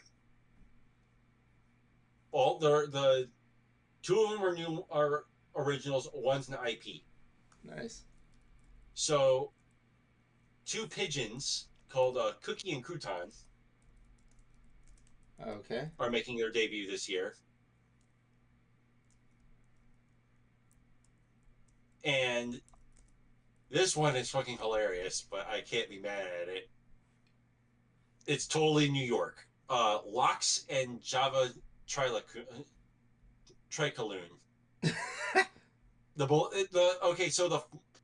So the characters on them are a cup of Java. Oh my god. And a bagel with lox. Oh my god. I can't be mad at that because it fits New York perfectly. God, I want to try lox on bagels. I heard it's really good. I'm not a fish person, so I ain't Yeah, gonna that's bother. because you are, as we say in Latin, a Dorcas Malorcus. No, I'm not much of a seafood person either. Shut up, Cruiser. Anyway, go on. So, okay, the best way I can describe this newest one is here come the grannies. Oh, is it like I like that shit there? It's like that. Okay, so I remember one year they got the Fred Hill briefcase guys. yes, it's Bluey, but it's when the grannies are driving the car. Oh, do they have like a But little instead puppet of flute? Bluey driving the car, why don't I take a crack at who's actually driving the car along with Bingo? I'm gonna say Emma Mema. Huh? Emma Mema. She was the girl that did that dance video with Bingo. No, it's another character in Bluey. Muffin. That doesn't even make any Uh, sense. our favorite Chaos Gremlin. Muffin already has her own car. My guess is because they're doing it because of one, she's a recognizable character, and two, the Bluey balloon is a thing. Let's just face it, if we had a giant muffin there, I want to see her do the whole like pose. No, but Oh what I would love to see is one of the people in the motorized scooter my god. I was about dressed to as Muffin with the little sign that has the price. It's one of my favorite savage muffin moments. But fucking our favorite chaotic gremlin. Coconuts! Coconuts have water in them. Remember, I saw a video, that clip, right? And there's a comment saying, I got drunk one night and just said that to my friends. They're like, okay. Okay, we're moving on to the floats. Flutes. The flutes. Root beer. One of them doesn't even have an image yet, but that's a new float. So we'll get to that in a bit. Is it a sharper one? Smart ass. I tried. Okay, so returning floats for this year. 123 Sesame Street. Ooh, I like that one. It's one of those always shows up. I wish they brought back the Cracker Barrel one, but I don't see that one coming back anytime soon. Dave's wives loved floats. Big City Cheer. The Big Red Shoe Cart, McDonald's. Big Turkey Spectacular. Yeah, right. Yeah. Birds of a Feather Stream Together, Peacock. Which I actually, probably one of the only few reasons why I keep my Peacock subscription is because of the parade. Oh, yeah? And wrestling.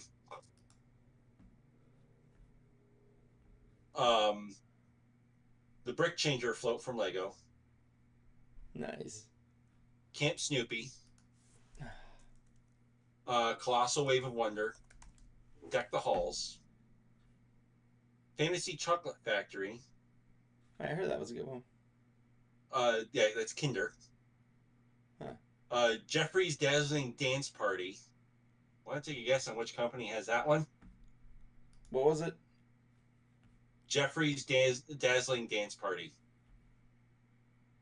Does that have something to do with Cruiser's dad? No, what was one of the best places that we could, as a kid, that we would go to? The dollar store. Chuck E. Cheese. No. Best Buy. Oh, Close. Toys R Us. Toys R Us. Toys Yep, R Toys R Us. Us.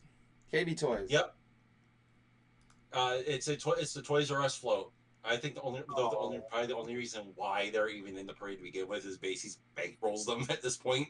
Well, no, they're probably just trying to promote like Jeffrey's Toy Box or something like that. No, I know. Which are in Macy's stores. Yeah, of course. Gift of Freedom. Harvest in the Valley. Heartwarming Holiday Countdown. Hallmark.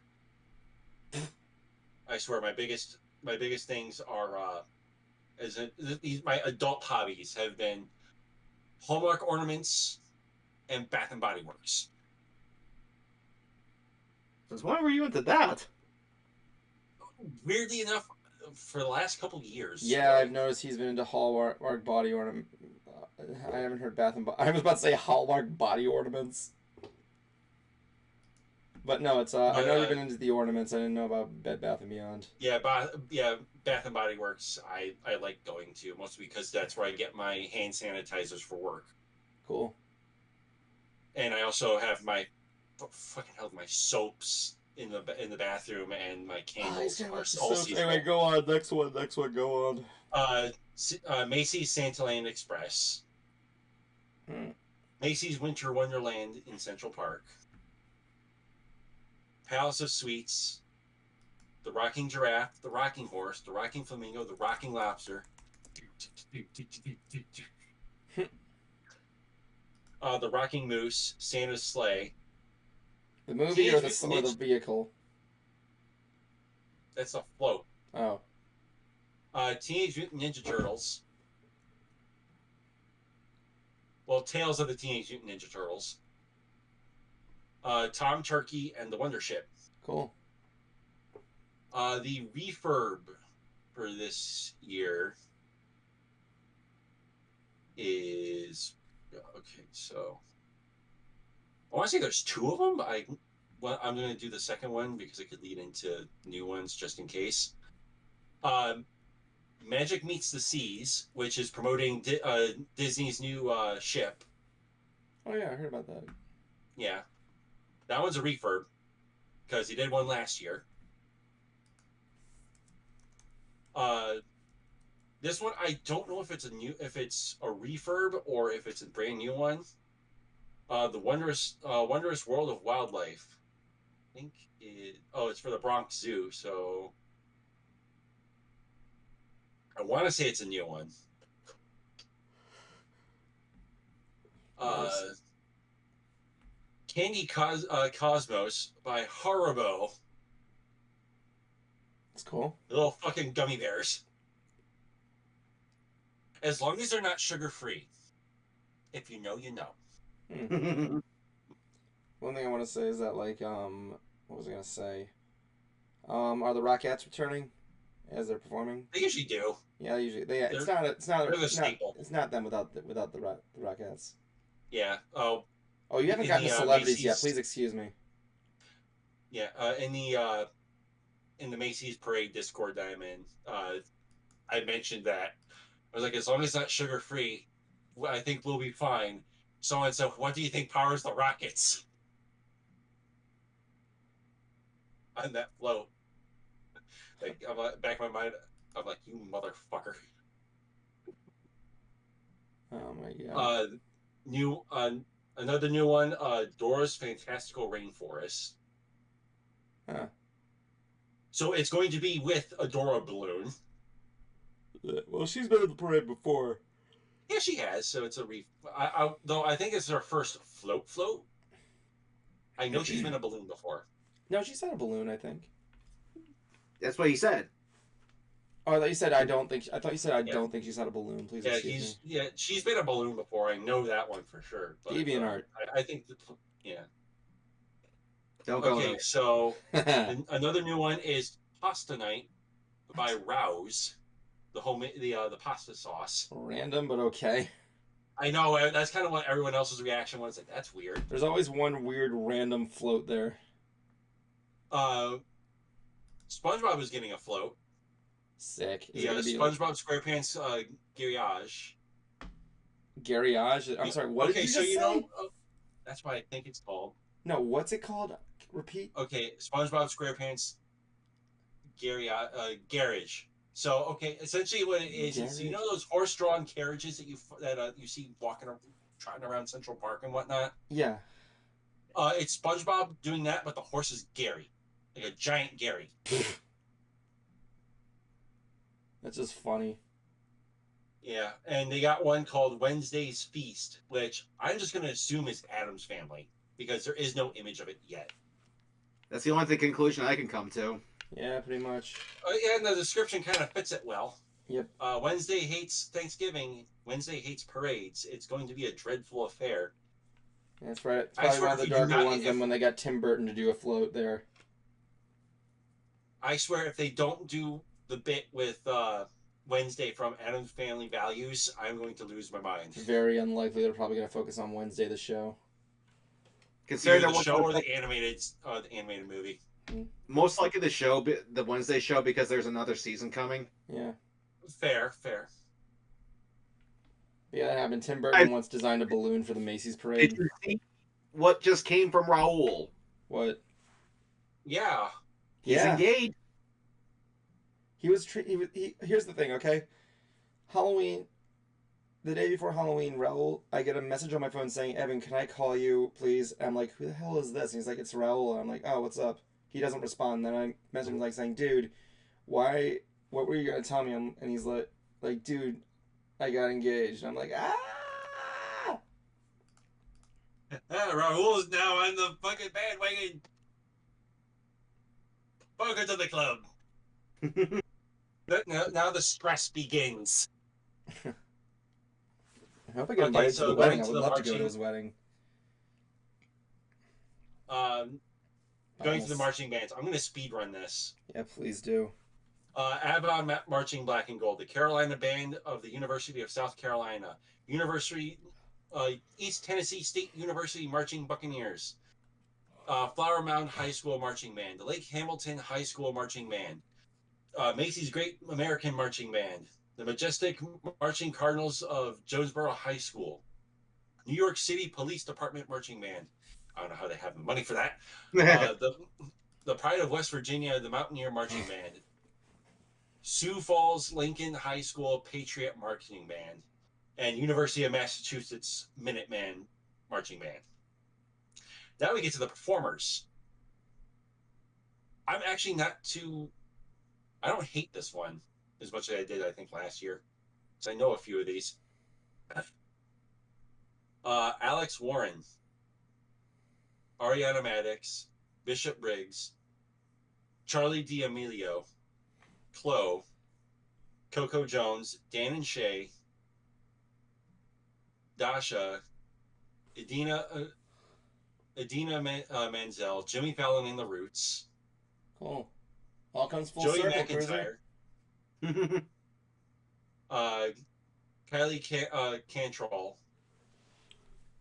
Leah Seloga. I'm going to butcher some of these. Lisa Colon Zayas. Nettie Natasha. New York Liberty and Ellie the Elephant. Cool. Rachel Planton. Roman Mija. Sebastian Yatra. The Temptations. Tiller Peck, T-Pain, Walker Hayes, and the Warren Treaty. What's funny is I know a good chunk of these ones, so I'm not mad. Move on. Clown Cruise, I'm going to speed through. Yeah, please do, because Cruiser needs to talk about his thing. Okay, Alphabet Clowns, Aviator Clowns, Basketball All-Star Clowns, Birthday Party Clowns, Breakfast Clowns, Camper Clowns, Car Wash Clowns, City Tourist Clowns, whole fuck ton of clowns, except for politicians, shockingly enough. I'm just going to skip the rest of those. The performance groups are AUM Dance Creations, Circus Vasquez, Spirit of America Cheer, and Spirit of America Dance Stars. They have not announced any of the Broadway shows that are going to be performing yet. Fair enough. But that is the rest of the... Yeah, I want to say that is the rest of the line. But will Santa Claus show up? Obviously. He has to be there to welcome the Christmas season to Macy's. Yeah, he does. So I have a feeling the site is going to be updated slightly more throughout time. Oh, yeah. When it gets closer, but I will give any updates as soon as I am aware of them. Yeah. Remember one year they invited the Fred Hill briefcase guys? Yeah. You remember that? I don't know if you ever heard of these guys, Cruise with the Fred Hill briefcase gang. No. So they're these dudes, right? These old dudes that they dress up in business suits, right? Okay. And they carry around briefcases. And they just look like boring business guys, but the thing is they're a drill team. Okay. So they do drill with the briefcases, like a cadence drill out with the briefcases. Like they walk Okay. in cadence, they move in cadence. It's actually really cool. It's really funny. And they did the Macy's Parade one year. And the thing is, they have to look as professional as possible. Like they move at the same pace and like same footing. Like I said, back in ROTC, I used to do a lot of drill, and even the little things are not easy to do. They have to do the right timing. They just hold up their briefcases, they open them, they like sometimes do like squats or something. They're really cool. Check them out sometime.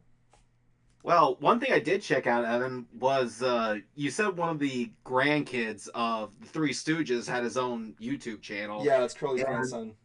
Yeah, and one of his videos popped up on my feed. Yeah, it was just Mo- I brought that up. Mo's running for president. Yeah, and his campaign slogan, I loved. It said, "Put a real stooge in the White House." The best part is that thing can be applied to anybody. Honestly, I like it.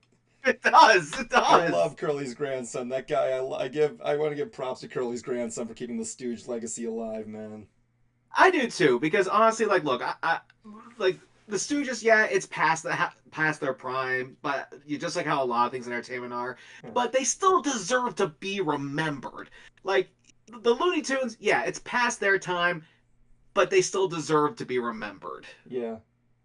Like, there's a video he posted of him visiting his grandfather's grave, and it is a tearjerker. You will cry. Just him visiting his grandpa's grave. It's, like, really sad.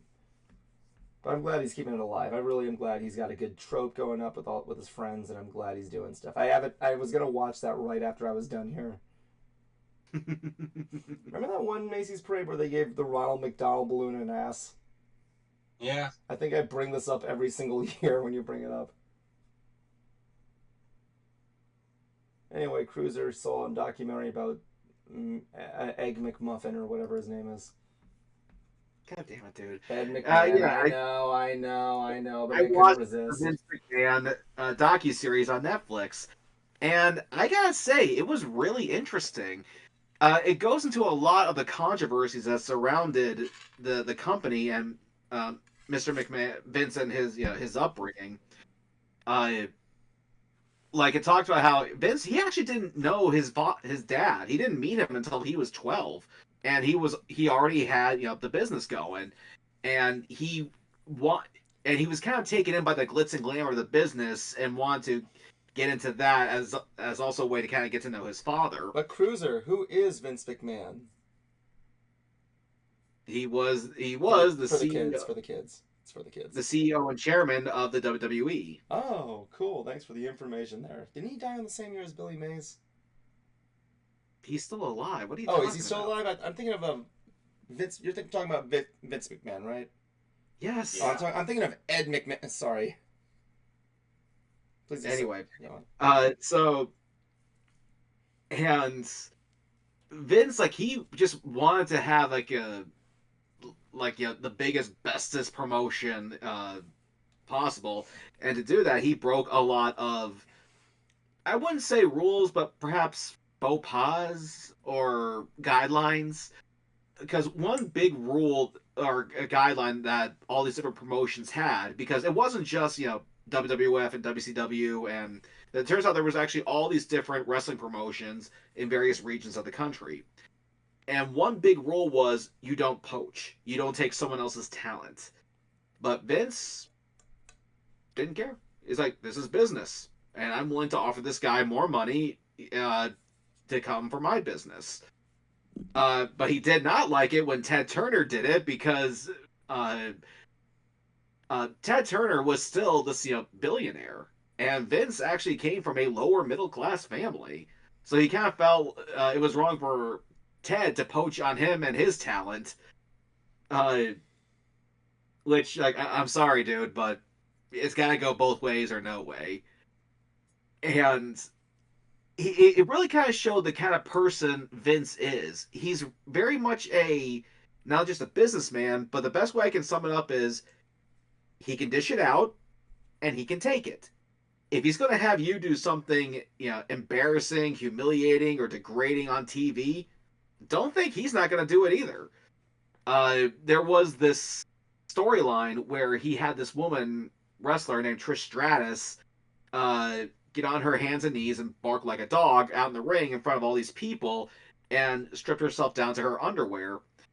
And he's like, yeah, I'm going to have you do this. And in return, 1 month later at WrestleMania, I'm going to have the shit kicked out of me. Okay. I'm going to be, and they're like, okay, sure. Like it's worth the trade off. Or one wrestler they had was a guy named Rikishi, who's from the Isle of Samoa. And he also has a very big ass. Oh, yeah. I remember Rikishi. Yeah. And he would do the stink face where he would just, rub his ass in your face. And he would have other wrestlers do it, and just to show again, like he'll do anything for his business. Vince had it done to himself as part of a storyline. So it's one of those things where you don't like it, but you kind of have to respect it.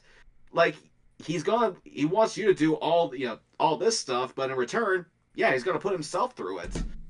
So it's kind of hard to hate him for it. The other thing they went over was like the Montreal screw job. And after hearing Vince's side of the story, which his reaction to that was always Bret screwed Bret. Well, after hearing Vince, you actually can see how that's kind of true. Because at one point, Bret Hart, Vince could not afford paying him the money that he was asking for. So he showed Bret his contract and showed him where the loopholes were. And Bret was already planning on going to WCW. And so, here, you can use this as leverage to negotiate yourself a better contract with WCW. The only thing I ask is to please, relinquish the title. And it's actually up to the wrestlers of whether or not they want to give up their title. It's, the idea is to always think of the business first. And Bret didn't seem to mind giving up the title. He just didn't want to give it to Shawn Michaels, who they actually had a real personal beef with against each other. And Bret wasn't going to do it. He said, no, not him. And so Vince is talking with Triple H and some of the other guys in the back, and Triple H is the one who said, well, fuck that. If he's not going to do it, then do it for him. And they agreed on what's called a schmaz ending, where a bunch of wrestlers come out and they start kicking the shit out of one of the guys, and the ref throws the match out. That was the original call, and the whole point of that is to we'll figure out what to do later, and that's what they agreed to. Vince was down ringside, and the match is going, and once Shawn puts Bret in the sharpshooter hold, Vince calls him to ring the bell, and says Shawn Michael won. So, in that regard, yeah, he did screw Bret. Because, he went against what they agreed on. And the anger you see on Bret right after the match, like, he is destroying the announcement tables, he's destroying monitors, he's destroying cameras. And he actually spits right in Vince's eye. And he goes to Bret's locker room where Bret sucker punches him, or not, uppercuts him. And Vince actually doesn't regret it. Because for him, it was just business. And like I said, in a way you can see that, yeah, Bret did screw Bret. It's like, dude, you're going to go to WCW. What difference does it make if Shawn gets the title or not? I get you have a beef, but dude, you're leaving. He's going to be out of your hair. They also went over the death of his brother, Owen Hart, and why he decided to continue on with the pay-per-view, despite the fact that he died. For those who don't know, Bret's character was like that of a superhero.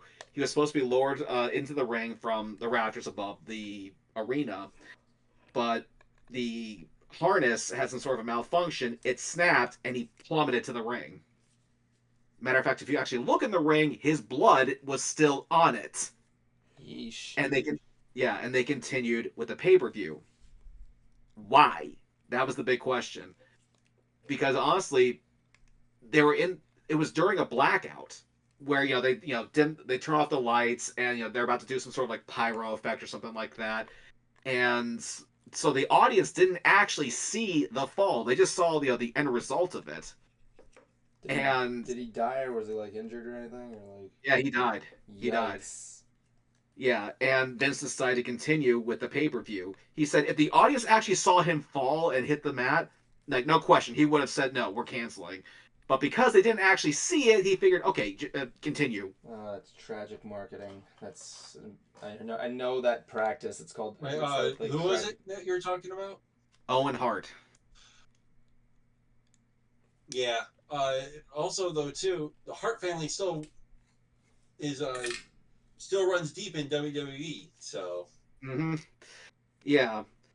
But Brett was at least able to rest easy, knowing that it was an accident. It was a malfunction with the harness, and they actually did sue the manufacturers of the harness. Oh yeah. And he was able to at least rest knowing that it was not something personal, which I'm not sure why you would think Vince would actually do something like that, but okay. Yeah, Vince is a shitty person, but I wouldn't expect him to do that. Oh yeah. Yeah. I mean, like that's the thing. Like the thing with him, like, it's a matter of him like banking on the tragedy or something like that in a way. Mm-hmm.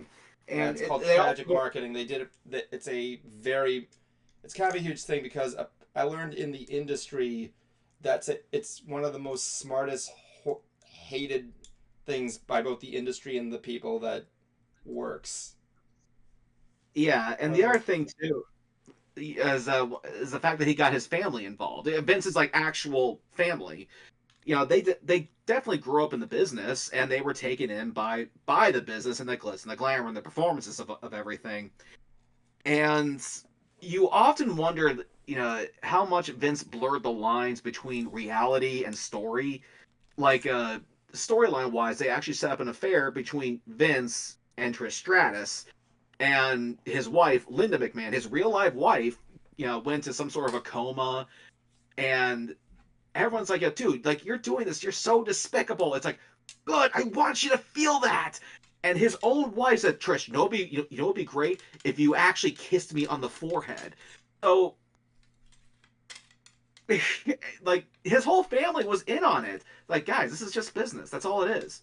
I don't actually feel like that way towards Trish, but that you kind of wonder, like, wait, are you just kind of creating a storyline or a scenario where you could get close to Trish and have plausible deniability of any sexual interest?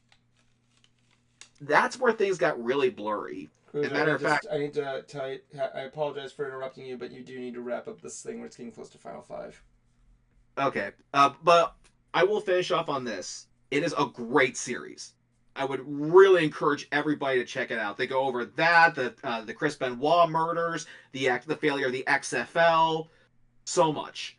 I wish they went over some more, but ultimately, like I said, it just kind of shows that Vince is the kind of guy who can dish it out and can take it.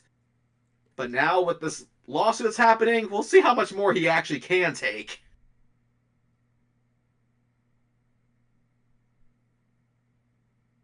Anything else? No, that's it. Okay, Final Five.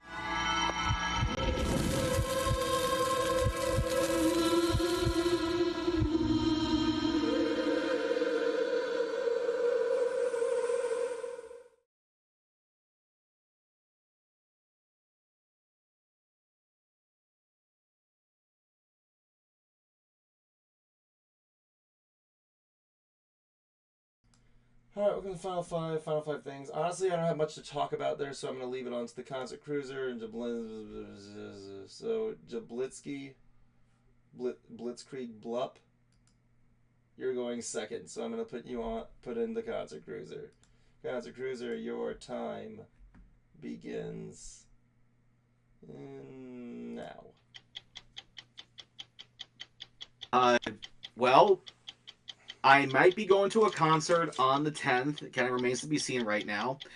But also, I have started dabbling in recording music. Kind of taking it slow, you know, one button, one riff, one step at a time. And saving, at least the ideas I have for songs.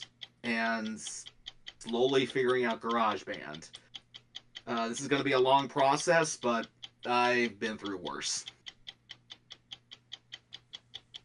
All right, that all you got?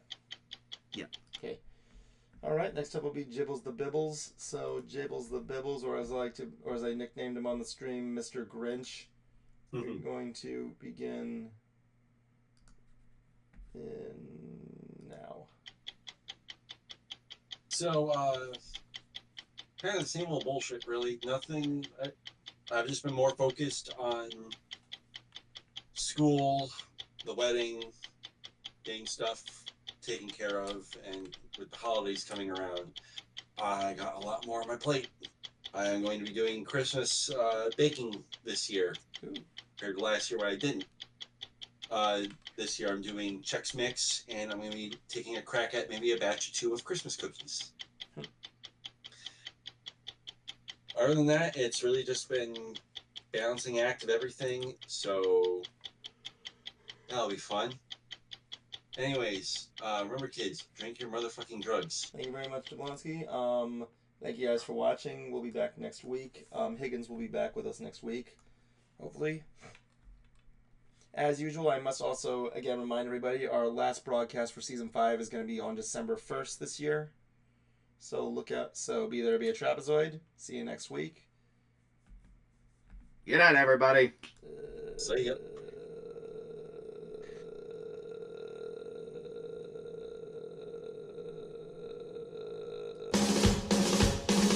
It's the end of the show, so don't blow it. It's the end of the show, so don't blow it. It's the end of the show, so don't blow it. End it right.